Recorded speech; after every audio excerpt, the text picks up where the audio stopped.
Il était une fois une jeune fille nommée Cendrillon qui avait une méchante belle-mère et de vilaines sœurs. Pauvre Cendrillon, tandis que ses sœurs très gâtées avaient des habits de velours et de soie, elle était couverte de haillons. Sa belle-mère, qui la détestait, car elle était plus belle que ses filles, la faisait travailler sans relâche pour nettoyer la maison.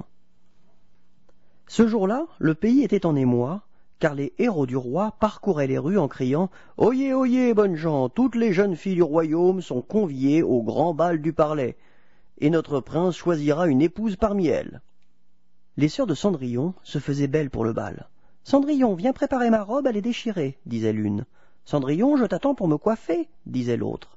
Et bientôt, les deux sœurs s'en furent au palais, élégamment vêtues. Aussitôt, la fée marraine de Cendrillon arriva. Voyant sa filleule en pleurs, elle la consola. « Tu iras au bal, toi aussi. » Et d'un coup de baguette magique, une citrouille devint un carrosse doré, et 3 gros rats, les serviteurs et un cocher. Puis, elle revêtit Cendrillon d'une robe magnifique et lui mit de ravissants souliers. La jeune fille, enchantée, la remercia. « Mais attention, dit la fée, sois de retour avant minuit, sinon ta robe redeviendra haillon et ton carrosse potiron. » Quand Cendrillon arriva au palais, tous se demandèrent qui était cette belle princesse qu'ils ne connaissaient pas. Le prince vint l'accueillir lui-même, l'aida à descendre du carrosse et l'emmena à son bras dans la grande salle de bal. Au grand désespoir des autres invités, pendant toute la soirée, le fils du roi ne voulut danser qu'avec Cendrillon. Ses sœurs n'avaient pas reconnu la Souillon qui nettoyait la maison. Jalouse de sa beauté, elles la regardaient avec envie. Soudain retentit le premier coup de minuit. Cendrillon, aussitôt, s'arracha des bras du prince et se précipita vers la sortie. Le prince qui l'avait suivi ne trouva plus qu'un fin soulier abandonné dans l'escalier. Il se jura de retrouver sa belle inconnue.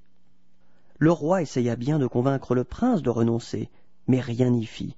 Son fils était amoureux et il dépérissait de jour en jour. Alors il envoya les gardes pour annoncer « Oyez, bonnes gens, celle qui mettra le soulier épousera notre prince bien-aimé. » On fit essayer la chaussure à toutes les jeunes filles du pays. Mais que le pied soit petit ou bien grand, cela n'allait jamais. C'était un soulier enchanté. Par la magie de la fée, seul Cendrillon pouvait le porter. Les gardes, désolés, rentrèrent au palais. Le prince décida alors « Je vais y aller moi-même. » Et quand les gardes étaient venus, Cendrillon n'avait pas osé se montrer. Mais quand elle vit son bien-aimé entrer dans la maison, elle voulut bien essayer le soulier qui lui allait parfaitement. La fée réapparut, et cette fois c'est en mariée qu'elle habilla Cendrillon, car le prince avait voulu l'épouser sur le champ. Cendrillon pardonna à ses sœurs, qui épousèrent des gentilshommes de la cour, et tous vécurent heureux et prospères.